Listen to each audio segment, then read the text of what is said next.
This presentation is delivered by the Stanford Center for Professional Development.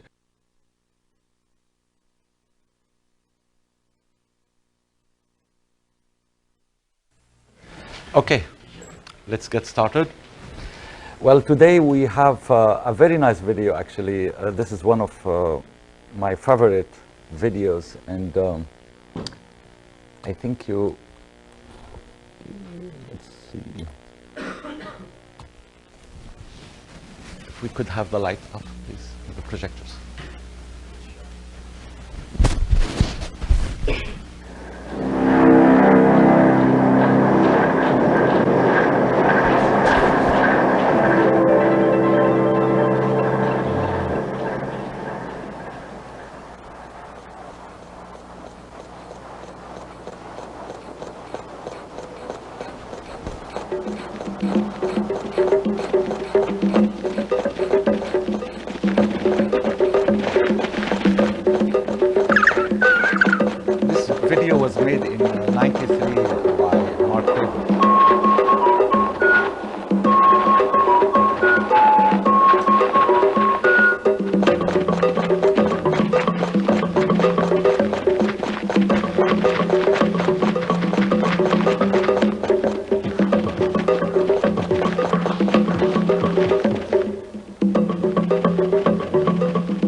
Well, it's not finished. Continue. Keep the light up, please.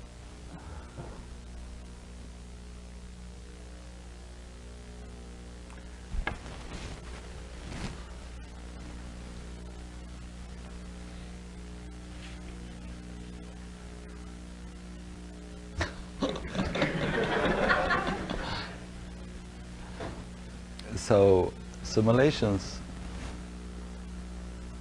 does not always work.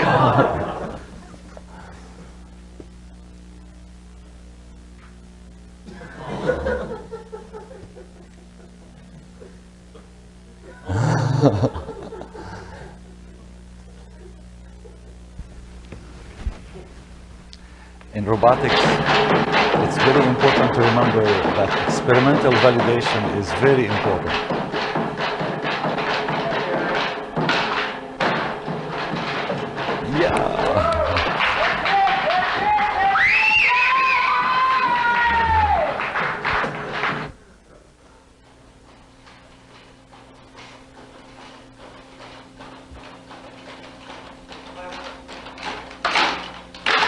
Yes.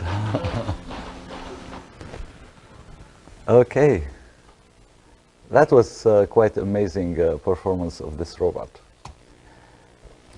Let's go back to control. So,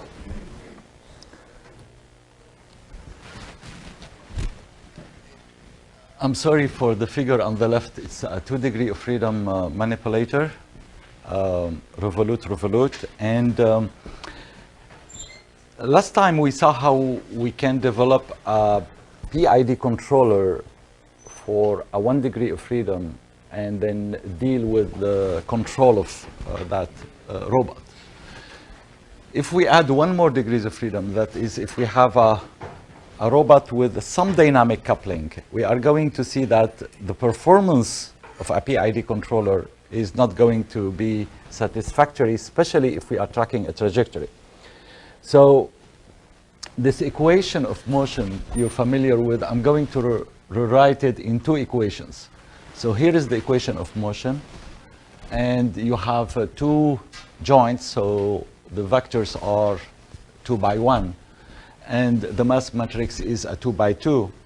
So if we rewrite this equation in two equations, now you're probably more familiar with this form. So what do we see? We see here sort of mass acceleration or inertia, rotational acceleration equal torque, but there are all these additional terms that are appearing. So essentially, the acceleration of joint 2 or link 2 is appearing in the first equation and is affecting the dynamic behavior of the first link. So as you accelerate, you have a coupling through M12, and that is producing disturbance forces or inertial forces on the first joint. We have opposing forces coming from the acceleration of joint 1 on joint 2. We have on joint 2, what kind of forces here? Come on, you have immediately to recognize this form. What kind of forces are these? Centrifugal forces. On the top, Coriolis. So product of velocities, Coriolis, square of velocities, centrifugal, and these gravity forces. So all of these are going to have an impact on the robot, and it's really difficult to imagine that these are zero or treat these as disturbances. They are going to be there, and as you accelerate one joint, you have an effect on the other joint. So really the system that we talked about, this controller that is controlling a joint, a link, is going to receive disturbances coming from the gravity and coming from the motion of the other link. You see that? Which means that while to ignore it, we need to really treat these as disturbance forces, but these are large disturbance forces. And the only way you can deal with the rejection, as you know, is increasing KPs to reject your disturbances. So treating the system as an independent joint is not a valid assumption. And in fact, most robots today in industry still use this scheme. They say, okay, I'm not going to care about the motion of joint 2. I'm going to put a controller with large gains so I can control each of the joints separately. Whereas in reality, the n degree of freedom system, each of those joints is receiving those coupling forces. And these coupling forces are interacting.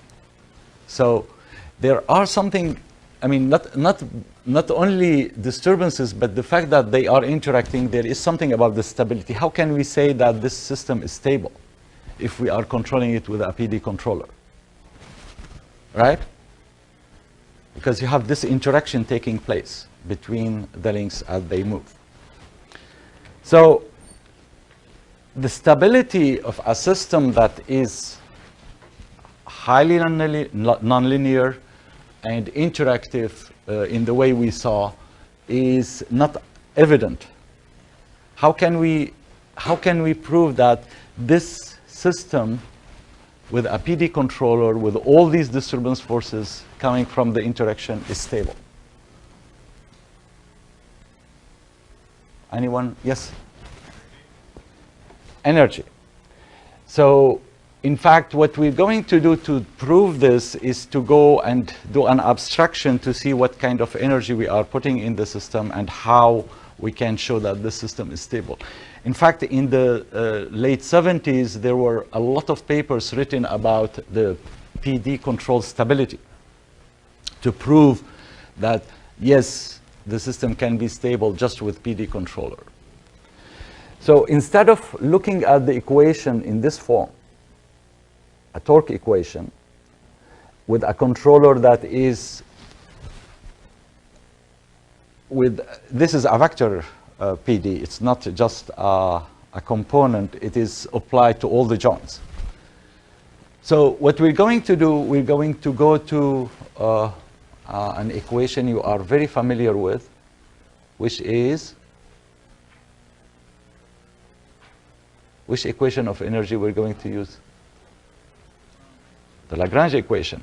So instead of analyzing this component, we will go and write this equation in this form.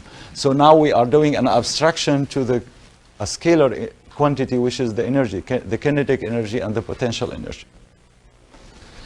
In this form, we can analyze the impact of those controls we are applying to the system. And immediately we will see their effect.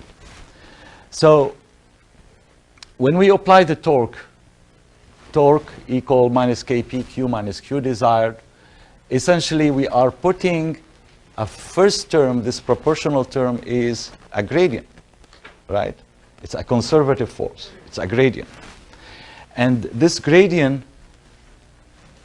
is coming from the potential energy of the springness Kp, which is varying on different joint. Kp is a matrix. Diagonal matrix, you can imagine you have different Kps for different joints. But still, it's a gradient of some energy. So now, how can we improve the stability of the system? It's now much easier, yes. So what we are going to, decreasing or equal to 0, or basically, what do we have here? You see a V here and a V there. So what you are doing is basically by adding this, if you move this to here, you can see the effect of your control. Your controller is essentially, here is the inertial forces, and your control is modifying the initial potential energy of the system, which is the gravity forces, to change it to Vd, this potential energy desired. So instead of having your energy making you fall down, now you have some energy that is going to help you go to those desired goal positions. In addition, on the right-hand side, we have a term that is minus kv q dot. So this term is going to bring additional stability. That is, it's going to bring asymptotic stability because it will dampen and oppose the motions along the q dots. So you remember this condition, that these forces are acting against the velocity. So as long as your kv is positive, this condition is satisfied, and we can show that essentially this system is going to achieve this motion. So you will go to the minimum of that potential energy, and because of this term you are going to be able, because this damping term, you are able to asymptotically stabilize your system. So yes, a PD controller is stable. But this doesn't tell you anything about the performance. It tells you, yes, you're going to move and reach that configuration, but along the motion you have all the coupling. So in here, whatever coupling you have, it is going to appear in the kinetic energy derivatives, and that will produce the inertial forces. So if you're moving to a goal position, there is no problem. You can move and reach that goal position. And you will have a small offset because of the gravity. You can, in fact, put in Vd some compensation of the gravity and take it out, so you can reach that goal position. But the performance along the trajectory are not going to be, if you are tracking a trajectory, are not going to be good. So how do we evaluate our performance? What are the parameters in this controller that affect the performance?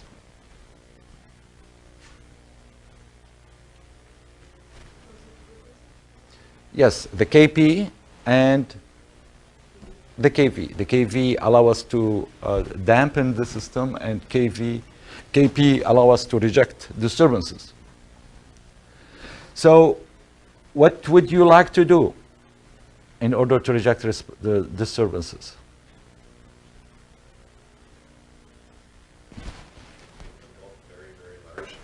as large as possible. So you need high gains, right? So if you have, if you're able to implement high gains, then you get better disturbance rejection. However, your gains are limited.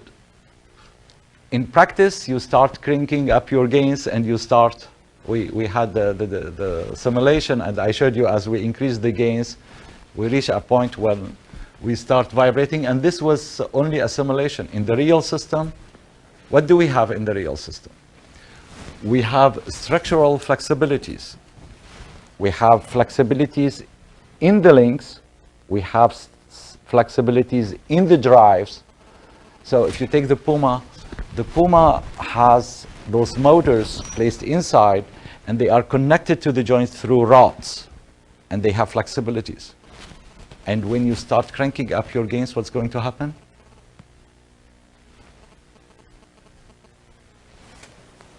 Higher gains, you start to have a closed loop frequency closer to your flexible structural frequencies, and that leads to instabilities. You excite those modes. So if you have flexibilities, you have to make sure that your gains result into closed loop frequency below your structural flexibilities. And not only that, you have time delays in the actuation.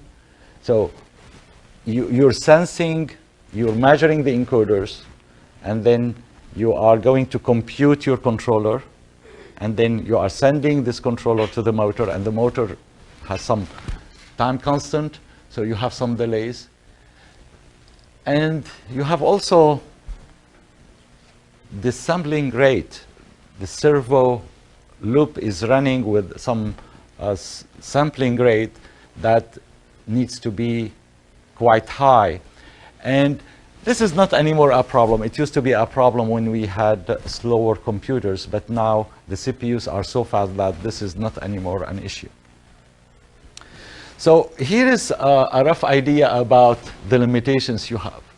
If we take the resonant mode, the lowest resonant mode on your system, you have to make sure that your omega n is lower than half of that resonant mode in order to be able to avoid catching with those structural flexibilities resonant mode. In terms of delays, you are limited also by 1/3 of the frequency of the delays. Well, as I said, this is not anymore a problem. So the key issue is this lowest structural flexibility in your system, and it is there. And believe me, you start cranking these gains up, tuning your gain, and you start to hear the vibrations. So it's very difficult to achieve high gains. And remember, the delay is in time, it's 2 pi divided by the frequency is 2 pi divided by the time of the delay. This tau is time. Okay, so what is the solution? If we cannot really crank up those gains so high that we will cancel all disturbances, dynamic disturbances, what is the solution? So if you remember, the problem is like this.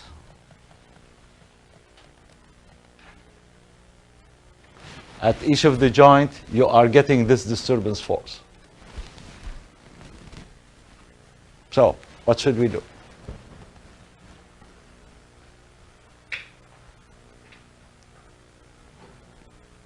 I have the model.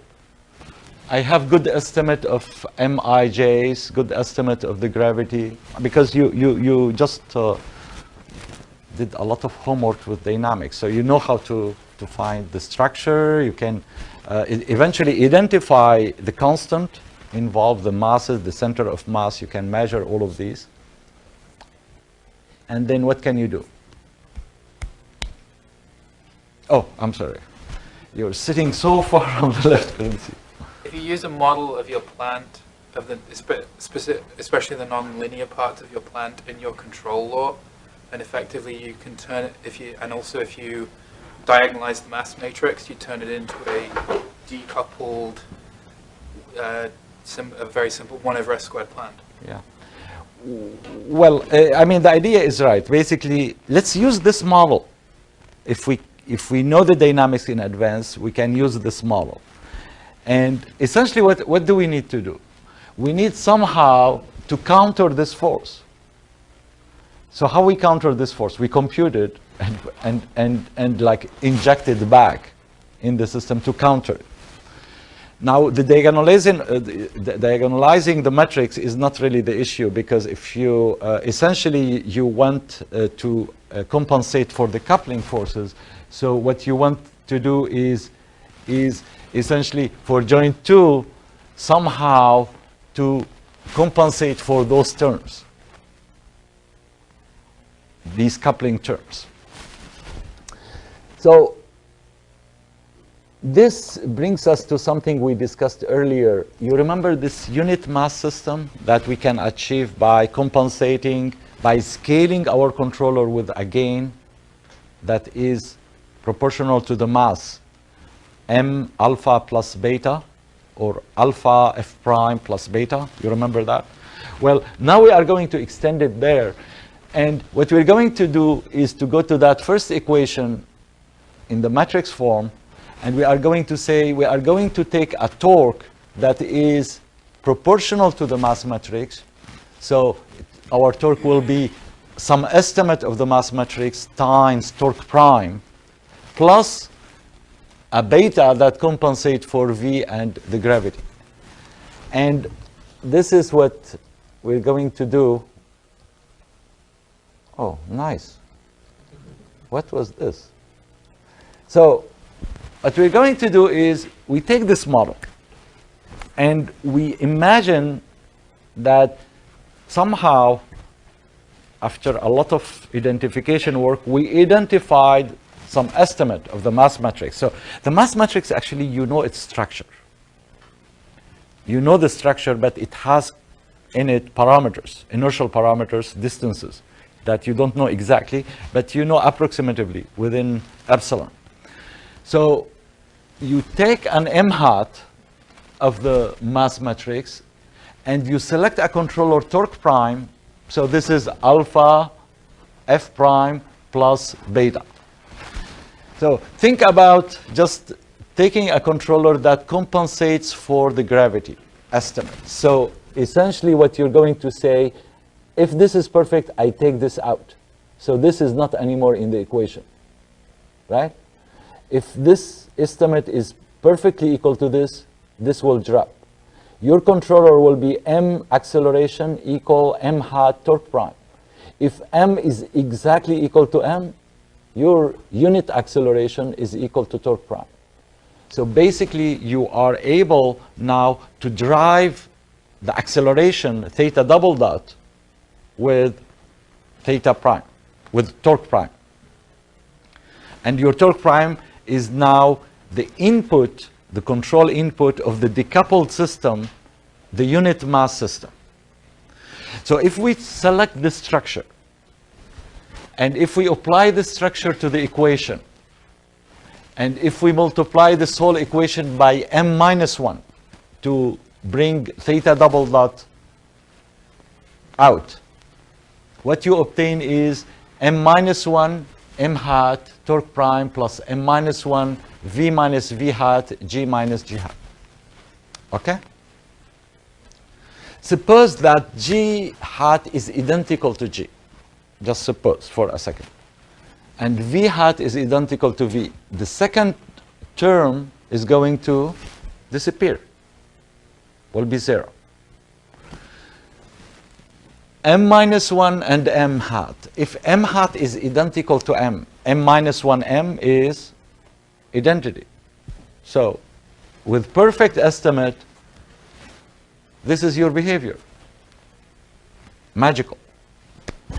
So essentially, the nonlinear dynamic decoupling of a multi-body system relies on this structure. If you use this structure to take a controller, any controller, not a PD controller, any controller you want, And this controller is going to be scaled by the mass matrix and add to it nonlinear dynamic compensation to compensate for the terms, nonlinear terms in your controller.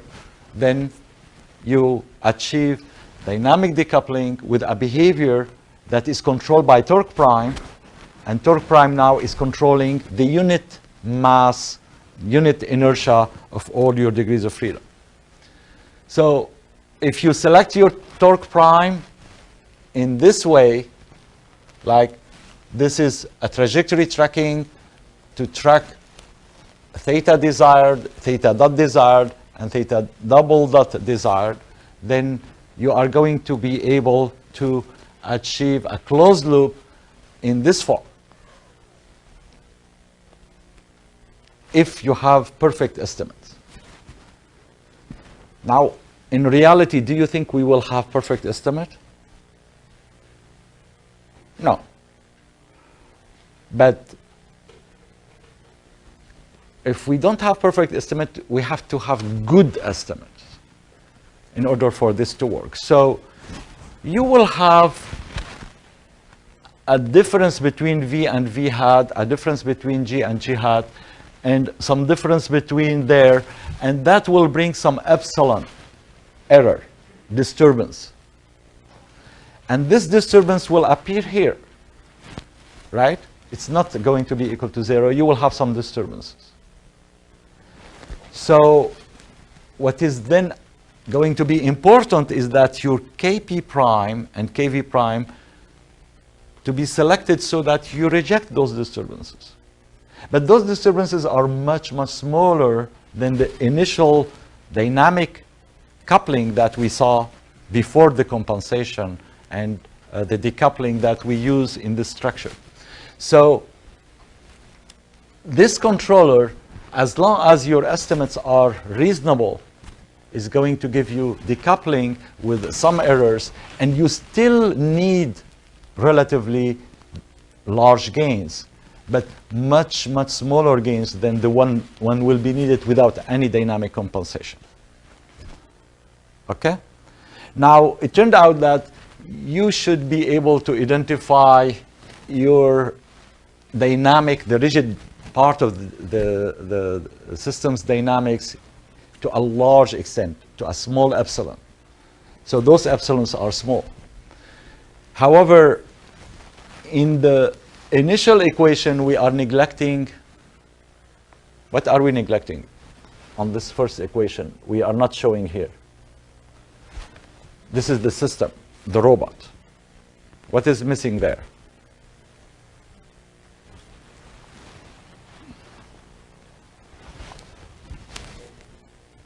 No, friction.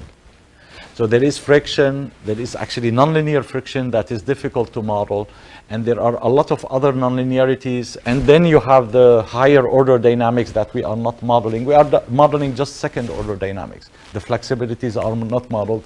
So you are going to find limitations here. You can try to compensate for part of the friction forces, but it's not going to be perfectly compensated for. So higher gains are very important here. In practice, compensation for the gravity, suppose we do not, we made a big mistake with the gravity. The gravity is, we estimated the gravity and we were wrong, and we selected G hat to be 0. What is the effect of that on the robot? So you will have just like a sort of constant torque offset that will be divided by your Kp prime times m. So that's not going to affect the stability. You will just reach the final goal position with little error. So what is the effect of m minus 1 and m hat? Well, if you make a mistake in the estimate of the mass matrix, it's going to sort of scale up or down your gain, your Kp. So your Kp will be, with this structure, m hat times torque prime.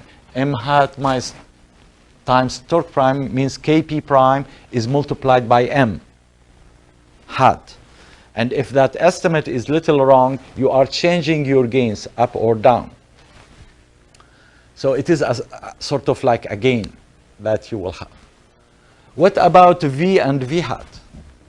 So estimate of m hat, if you make a mistake in the estimate of m hat, as long as m hat is positive definite from your structure, you shouldn't make a mistake.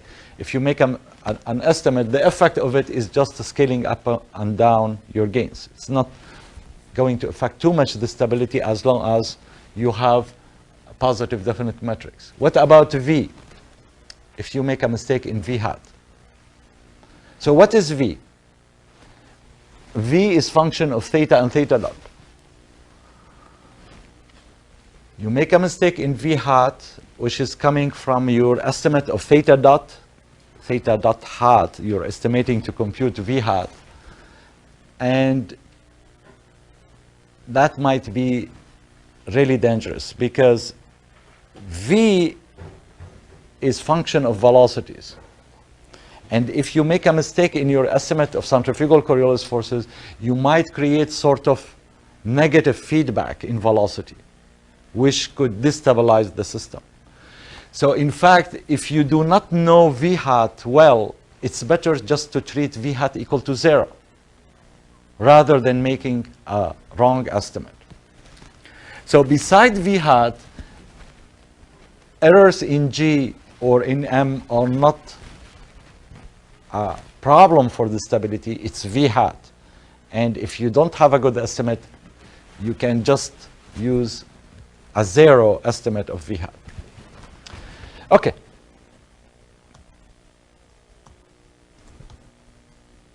So this is the overall control system. Basically what we are doing is we are doing a feedback that is compensating for centrifugal, Coriolis, gravity, and all these forces. And then we are scaling our input. So this is torque prime. It's scaled by m hat, and we are adding these to produce the torque. So the torque is m hat times torque prime plus those estimates. And then we are able now to compensate for centrifugal Coriolis gravity forces and scale our gains and decouple the system. And the overall behavior of the system will be decoupled. So now we are able to control our robot, but what we did here, we controlled our robot in terms of its joint motions. Where do you get these trajectories? So you have your camera, you have your hand, and you want to move to the goal position. Remember our initial problem. You want to move there. How do you compute all these trajectories for the joints? And this brings the problem of inverse kinematics that you need to use to transform your task description in terms of joint trajectories. Well, this brings us to task-oriented control, where instead of thinking about the inverse kinematics as a way to transform the trajectories, we go directly to controlling the task. And I talked about this earlier, but let's take a simple example to illustrate this problem. So here is a robot, a mobile manipulation platform, and our goal is to move this robot and effector to move it to this goal position to grasp this object. So how do you do that in joint space control?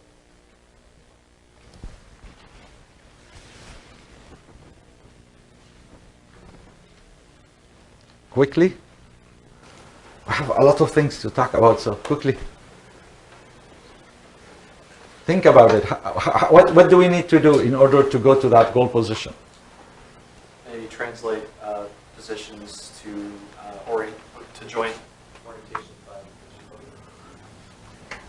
Well, I mean, essentially, if you go like a little bit to a higher abstraction, what you can say, well, I need to imagine the final configuration where I'm going to be. And in fact, I need to imagine all the configurations of the robot. I need to find this configuration. How many configurations like this you can have in this case? To reach this configuration, you can be here, you can be there, you can be in infinite ways. So the question is, you have infinite ways from starting from here to go to there because of the redundancy. And it's really difficult a priori to say which one is better. It's really difficult when you have redundancy to resolve all that redundancy and decide about it ahead of time. And if you do that, actually, you lose a lot of inertial properties that you can use in the control of the robot, as we will see a little bit now and much more later when we analyze the fact that this base is heavy, this arm is lighter, and if you are able to use this fact of macro structure and mini structure and combine them, you are going to be able to better use the reduced effective inertias that are coming from macro mini structures and controlling the robot in a much better way. That is, we will see that we will be able to really reach rapidly and then stabilize the macro structure. Reach with the fast dynamics of the system and then stabilize the system. So how can we control this differently? How can we move from here to the goal position without deciding a priori what final configuration we're going to have?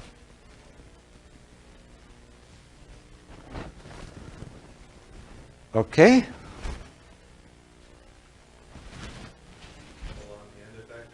What the structure does.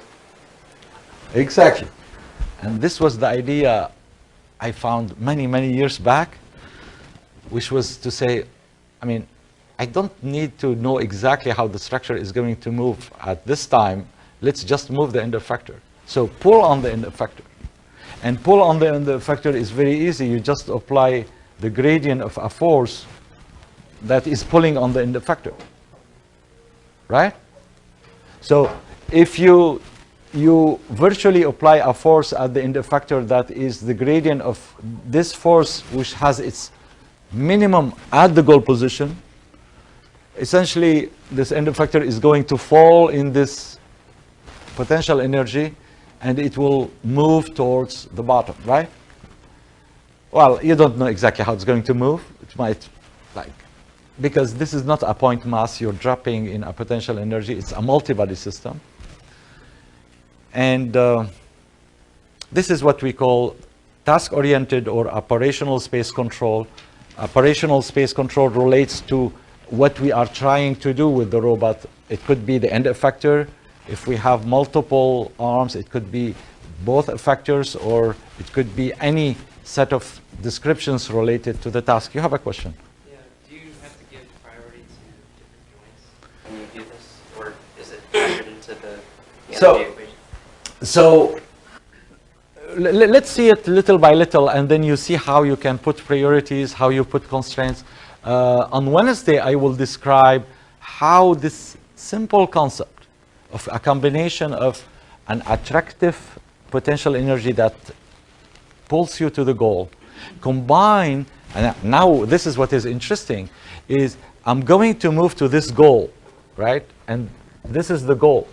But as I move, there are obstacles on the way. Now I can apply repulsive forces on those different links that are interacting with the environment to move them away.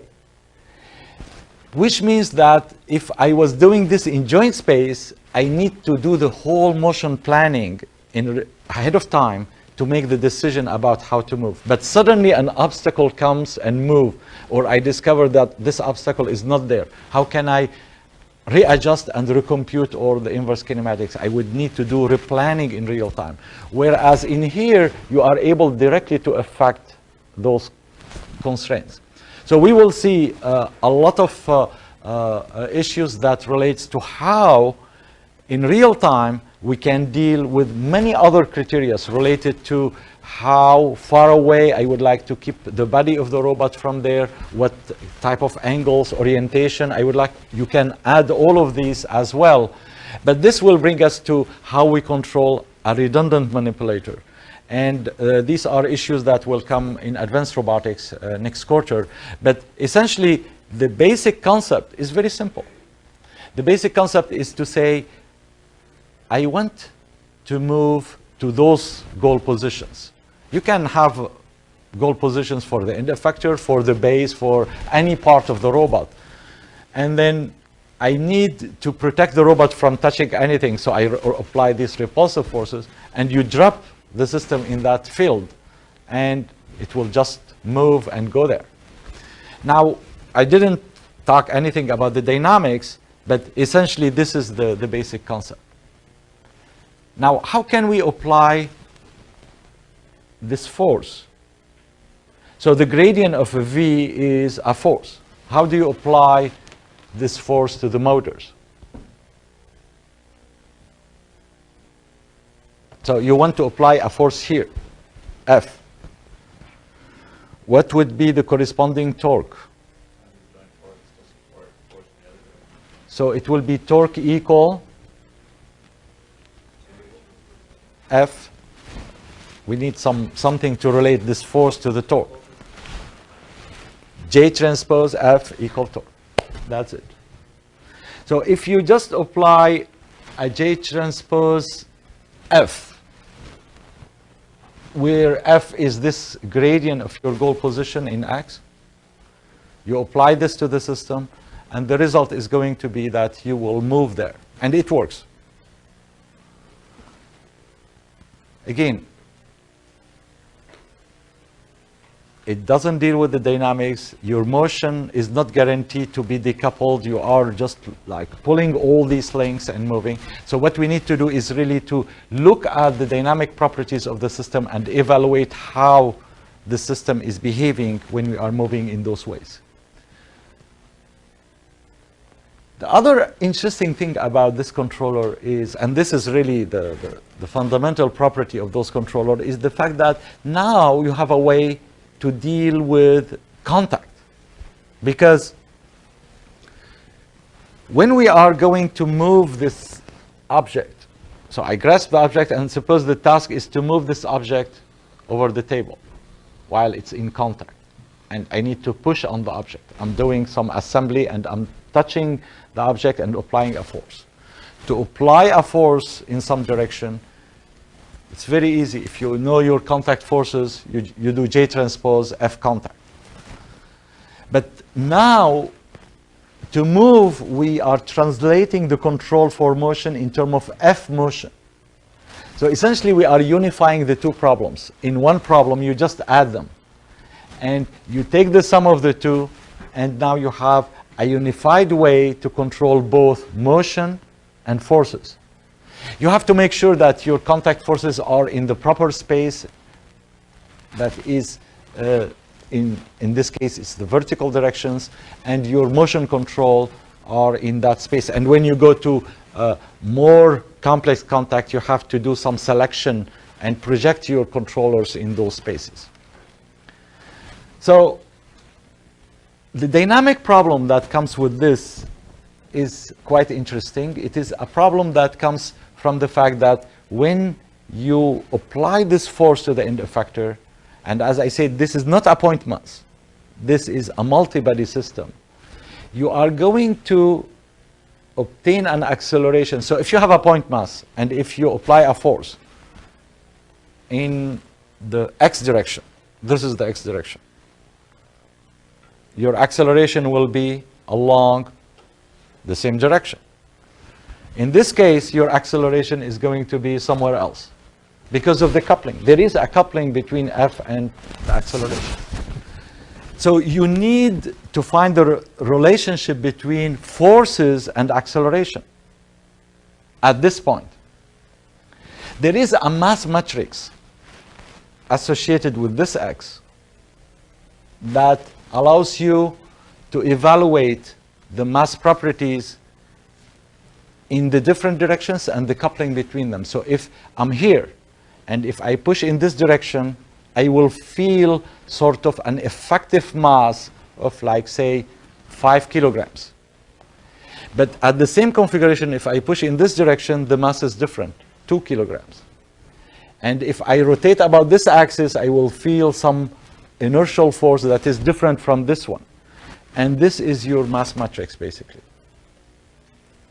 This is different from the mass matrix that we were talking about, the inertial properties in joint space. The effective inertia about this axis that is varying, the effective inertia about this axis, and the coupling between them.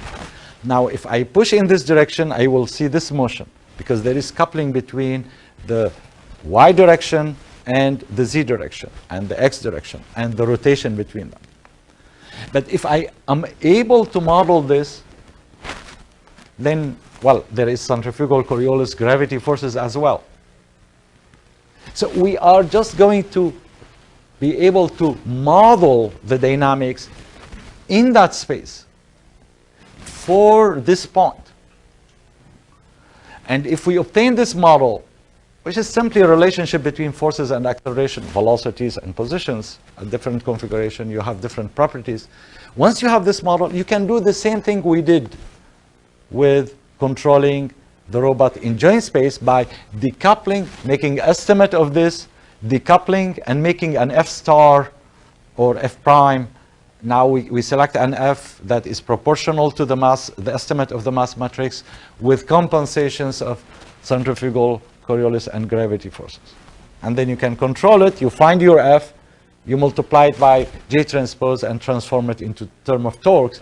And suddenly now you are directly controlling your robot in operational space, in the space of the task. And that would allow you to control directly your errors in that space. So your force control will be function of those estimates, in the same way, with the same structure that we saw just earlier. Okay?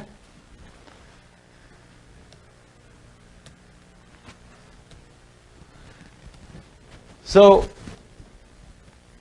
to discuss this model, I'm not going to go to the redundancy. We can do that in the redundant case, and as I said, we will discuss this more in advanced robotics. But essentially what you are doing, you are making an abstraction to the robot, focusing on the task, which is, in this case, this frame at the end effector. And in the non-redundant case, you select a set of generalized coordinates, which are going to be your x, y, z, alpha, beta, gamma. If you have a 6 degrees of freedom and an effector with 6 degrees of freedom, basically what you're saying, instead of selecting q1, q2 to q6 as generalized coordinate, I'm going to select x1 to x6 as generalized coordinates. And then you write your equation of motion with respect to those coordinates. So here is your generalized coordinates now. You write your equations of motion with respect to those coordinates. We're taking the partial derivative with respect to x. We're talking about x dot. We're talking about not torques, but forces acting along x, y, z, and the different components. And if you do this computation, you end up with the similar model, identical model. I mean, I'm changing q in x now. You have a similar model, but now capturing the properties at your end effector. So these are the definitions. Basically, everything is the same, except that now it is related to your task. Okay?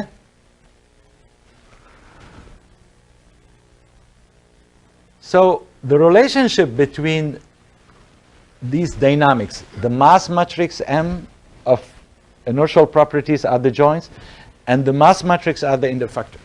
How can we establish those relationships?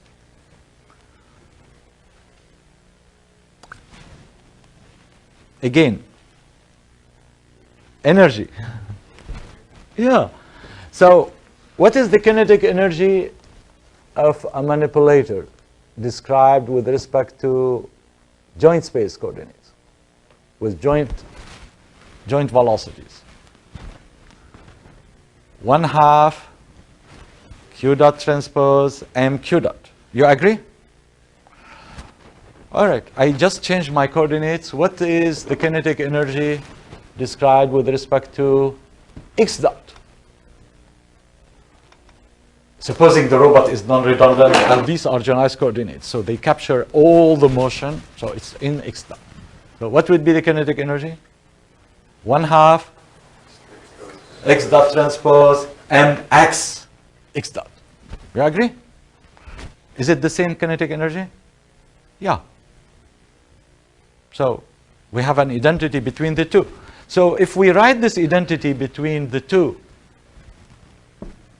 see how beautiful this is. Once you go to the right abstraction, it's very easy to extract properties. If I say the kinetic energy written in this space should be equal to the kinetic energy written in this space, I have already resolved the relationship between what is mx related to m. Do you see it? What should we do now to resolve it?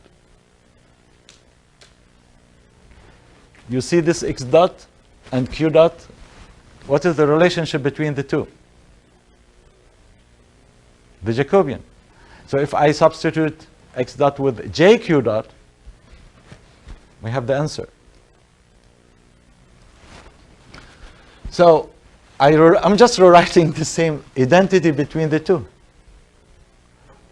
And the mass matrix we computed in joint space is related to the mass matrix in operational space by just M is equal J transpose M JX. Which now you can compute this as a function of this by multiplying from the left with J minus and from the right by J minus transpose, which gives you Mx equal J minus transpose M J minus 1. Okay? That was easy. Do you agree it was easy? So, in fact, once you computed your Mx, then you can see that, in fact, your centrifugal Coriolis forces, they are not J minus transpose. They are not just, these forces are not J minus transpose V. They are J minus transpose V minus this quantity.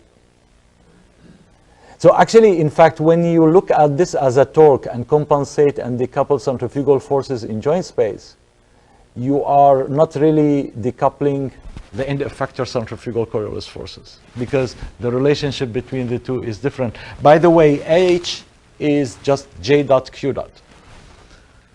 So this H appearing there is this. So this is the relationship between the two.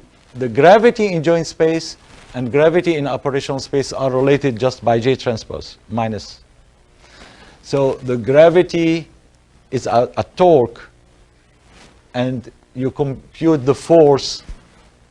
So if you multiply by J transpose Jx equal to J, basically.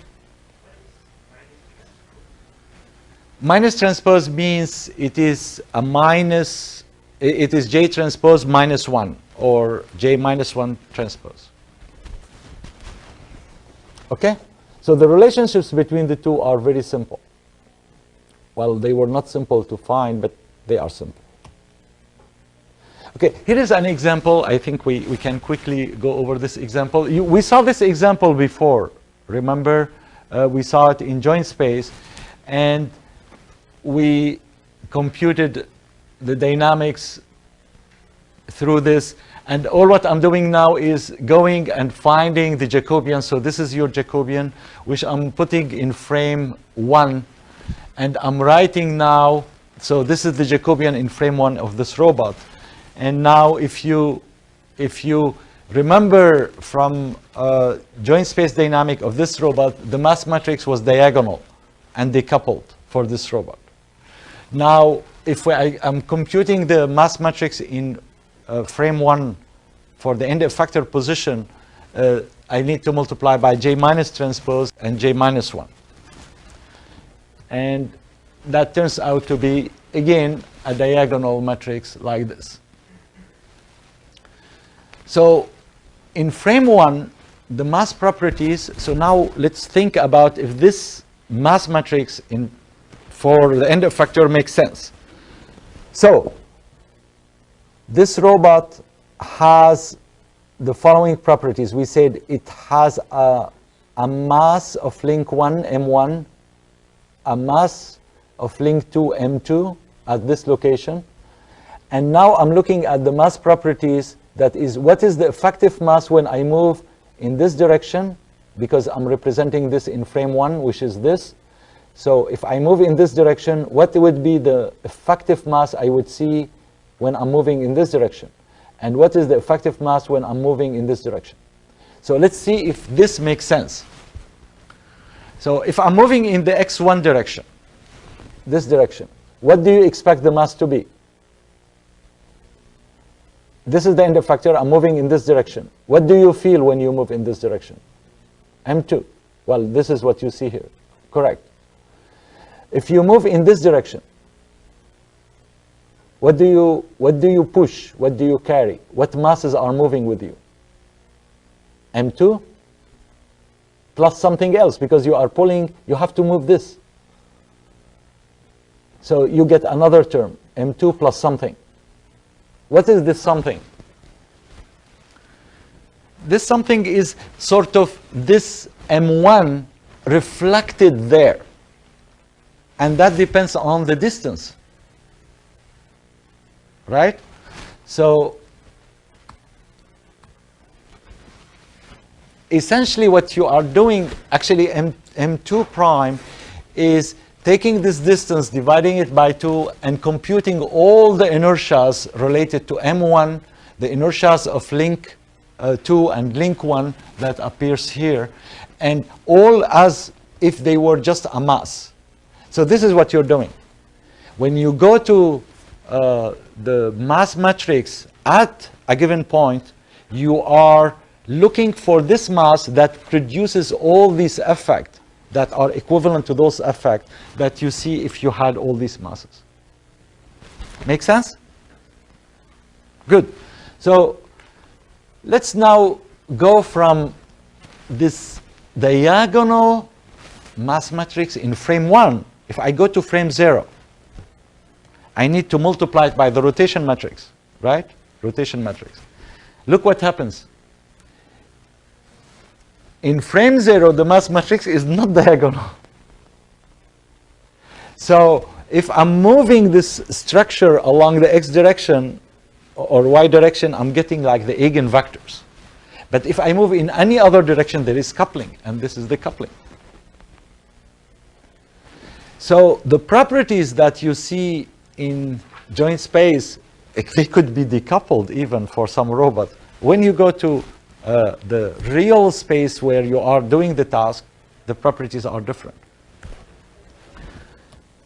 And essentially here what we see is in the direction x we have M2. So if you draw the ellipsoid, you see square root of M2, and in the other direction you have M2 plus M2 prime, but in any other direction you are basically getting the square root of the magnitude in that direction, like this. Okay? So how do we control this robot? In fact, well, on Wednesday I will show you a little bit how those properties are through the ellipsoid of inertia and the limitations of the different characteristics. But let's do the end effector control now and see how we're going to show that just applying this controller with a sort of a force is going to lead to a stable behavior, and then see the problems, how we can go to dynamic control. So when we apply F to the system, essentially what we are doing is we are saying, I'm going to apply a force F, and this force F could be in many different ways. We are saying let's apply a gradient of a potential energy. So the gradient of the potential energy that depends on the goal is going to be 1/2 kp, this vector x minus x goal transpose x minus x goal. So if you take this force and say this is my force, it's a gradient of this potential energy, the result is this. Essentially, what I did in addition, I made an estimate of the gravity V. So I put in my gradient some estimate of V hat of the gravity. So I'm compensating for the gravity. So what happens is the initial system that was K minus V is now transformed into K minus V goal. It's sort of like I have my arm. I would like to move to this goal position. Instead of having the robot without any control, if the robot you drop it in the gravity field, it will fall like this, right? Now I'm changing the gravity. It's going to fall there. That's it. So this system is stable. It will oscillate about V goal. It will oscillate, but stable. Right? Instead of oscillating about the minimum of the gravity field, it will oscillate about the minimum of the artificial potential field you are putting about your goal position. So how do we stabilize it? Quickly. Damping. How do we select our damping? To oppose x dot. And to oppose x dot, we put forces that satisfies this condition again. So it's very simple.